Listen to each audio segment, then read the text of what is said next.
And Sean Miskimins, and he's to speak to the proposed zoning bylaw, sections 2.4 and 2.5.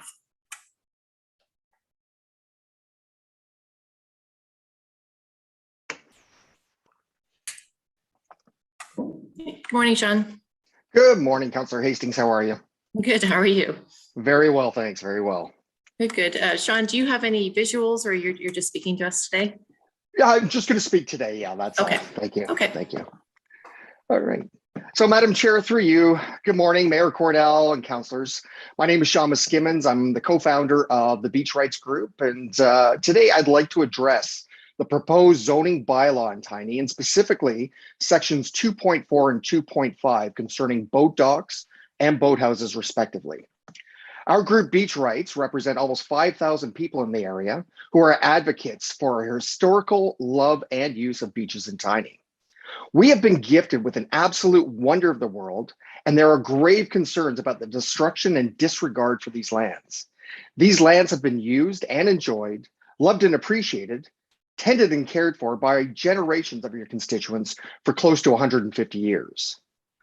The memories that folks have of their time and experience on these beaches is something that needs to be protected for future generations. Where else in the world can you find a natural freshwater beach like ours? A water that is so pure and clear, a coastal view of some of the best sunsets in the world. When people from around the world have the amazing opportunity to view our beaches, they are taken aback and held in absolute awe of the beauty and natural wonder. They almost can't believe their eyes. And this is in Canada, you say. This looks like the Caribbean or Santorini or Australia. You've all been to the beaches and looked for miles across the shore and witnessed the absolute beauty of our little hidden gem here in Tiny. But I'm going to ask you to do something. I ask that you close your eyes for just a second. Think about the last time you took in a sunset or a sunrise or enjoyed a refreshing walk along the shore. Water lapping at your feet, the white sand squishing between your toes. Really picture it for just a moment and reflect on it. Take it all in. The bright sun shining, the heat tightening up on your skin, the smell of the water and the sand, the slight smell of coconut from the sunscreen. Can you all picture it and feel it? Open your eyes. Almost all of you have a smile on your face right now. Isn't that interesting? You all have fond memories that can take you back to a special time and place on the beach. These emotions are so ingrained and deep in our subconscious minds that taking just a few seconds can create an automatic, involuntary smile on each of our faces. Let's just appreciate that for a moment. Doesn't it feel nice? I ask that we do this exercise again. Close your eyes. Go back to your special place on the beach that you just were. Now, look up the beach coastline. Picture a boathouse and a dock right next to you. Beyond that, more docks and boathouses. You see nothing but construction and desecration of the natural beauty of Tiny Township beaches. Open your eyes. I don't think any one of you are smiling right now. This is my reason for speaking to you today. We have a new zoning bylaw in the public consultation phase that contains the permissibility to construct boathouses and docks in Tiny. Think about this for a second. As the bylaw reads, docks will be permitted from where the lot meets the shore and projected outward up to 20 meters or 65.5 feet. 65.5 feet. Let that sink in for a bit. That means in most of our beaches, these docks could possibly extend beyond the sandbar. Think about that for a second. Not only is the shoreline now littered with potential boathouses, now the waterway is potentially polluted with docks extending beyond the sandbar. There's no reference as to how large these docks can be, only that they must conform to the provincial and federal regulations. Are we as a township seriously considering this? And we're leaving the monitoring of this construction up to the provincial and federal governments? The MNRF is short-staffed as it is to monitor the area they've been assigned geographically. And here's a fact. Did you know that it takes up to 15 business days to hear from a representative assigned to a formal request from the MNRF? That's 3 weeks before you may even have a response to discuss the issue. And you're asking the public to rely on these ministries to enforce their regulations about building and conforming to their specs. This just doesn't make sense. Anyone that lives here in the winter knows how the ice comes in and up on the shore, pretty close to the high water mark in some years. Let's think about the power of ice. If ice can sink the Titanic, what do you think the ice will do to a meager boathouse or dock? This will end up wrecked and distributed within the waters of Georgian Bay. When someone goes for a swim in the summer and gets injured on the debris from these structures, who's going to be accountable for this? Do any of you for 1 second think that the owners of such boathouses and docks are going to clean up their mess in the water or take on the liability of the seriously injured? Are you putting this on the ministries to clean up and pay the liability claims? If so, do the ministries know about this and agree to this? On top of this, when structures, particularly boathouses, are built close to the shoreline, it disrupts the neighboring shores, usually causing major erosion up and down. As part of the bylaw, I'm not seeing the elevation points listed either, which continues to create concern for how these structures will last throughout a winter or two. I thought Tiny was environment first. What about those who sail and windsurf and kite surf on our shores? Whatever happened to concern for public safety? Has this entered the minds of those who drafted these two sections? I think we all know of someone who has died snowmobiling in the winter by hitting a dock or other obstruction that shouldn't have been there. Is this something as a council that you're okay with? Do we need a windsurfer to shatter their leg or break their neck? Then what? How will emergency crews even get down there or traverse the shore to try to help someone who becomes injured with all these potential docks and boathouses? Why are we as a township even considering allowing these structures to be built in the first place?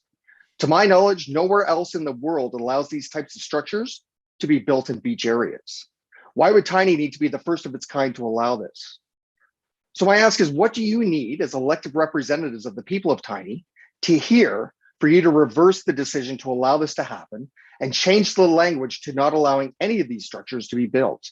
We are not Muskoka. This is not lake country where docks and boathouses just make sense. We know the township has made strides to ensure that Tiny does not become Wasaga North, but allowing these structures is allowing us to become Muskoka South. I ask you as a council to really give some considered thought as to why you'd want to allow this to happen and to allow for these changes in the landscape to occur. Unfortunately, I don't think many of the public realize that this has been put into the proposed zoning bylaw, despite it being out for public input. I know Director Prasad has provided 2 sessions outlining the new proposed zoning bylaw and that they weren't well attended. What do you need to hear from the public, your constituents, in order to change your mind on these 2 sections? Do you require letters, phone calls, or forms to be filled out? I realize this is an election year and you may be rushing to complete your mandates for your term on council, but I ask that you do not rush the process and make better strides to engage the public about this. These zoning bylaws are near impossible to have changed, even through the OMB and LPAT process. If you vote these in, your legacy will forever be remembered as the permanent destruction and desecration of a gift that we have been given that we are also bound to protect and be caretakers of, as the generations before us have been called upon to do.